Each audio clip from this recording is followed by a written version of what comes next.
Welcome back. When we're constructing ray diagrams with a mirror, first thing we want to draw is a principal axis using a ruler right down your page. Now we're going to try and draw this roughly to scale. So everybody's scale is going to be different, but I'll try and explain the basics of scaling as I go through the video. The bigger, the better. If you make your picture too small, in the end when you're using your diagram to actually measure off image distances and object distances, it'll be too difficult to locate accurate positions because your image is so small. So make it big. Now in my diagram I've got the luxury of using a sim, so it's going to be really accurate. And you'll notice on the sim it even tells me where the location of my mirror is. It's at 5.5, and I don't know what unit that is, but we're going to use that as meters for this particular simulation. Now I've already preset my focal length, and my focal length is 2 meters. The distance from the focal point where my hand is along the principal axis to the center of the mirror is 2 meters. Now you may choose to use 2 centimeters, which would be kind of small, 20 centimeters. It's all up to you, whatever scaling you want to use, but make it reasonably large. So there's my 2 meter mark. Now we also know that our object has to be located at the 5 meter mark. So I'm going to grab my object,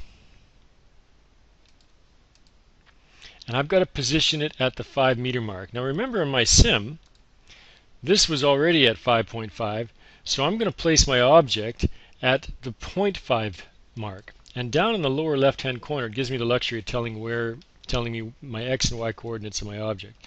Now obviously for your diagram you're just going to measure off 5 units, whatever your scaling is. So once again I'll go over the scaling. From the focal point to the mirror is 2 units.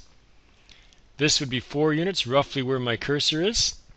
And then another half would be 5 units. So your scaling should be appropriate. So in other words, if you chose this distance to be 20 centimeters, then the distance all the way out here would be 50 centimeters. You'd have to have a fairly large piece of paper.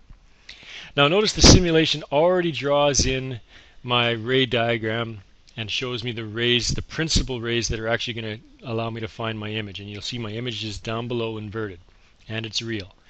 Let's go through the rays. You always start with a parallel ray. Any ray that's parallel strikes the mirror and goes through the focal point.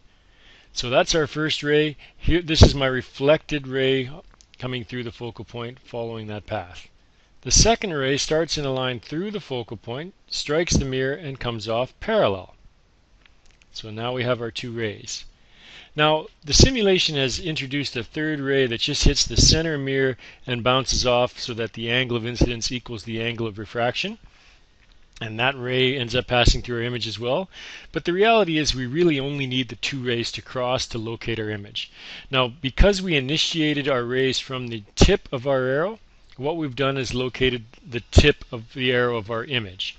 And notice it's below the principal axis, so it's inverted. Now because the rays actually cross that point, we say they're real. So I've got a real inverted, and it looks like a smaller image. Now the only thing left is to figure out what DI is. What is my image distance? Now all my distances are measured from the mirror. So I've got 5 units to my object, 2 units to my focal length. Notice if you follow my hand, this is roughly where double the focal length is. So if the little dot represents our focal point, that's 2 units away from the mirror. This would be 4 units where my cursor is.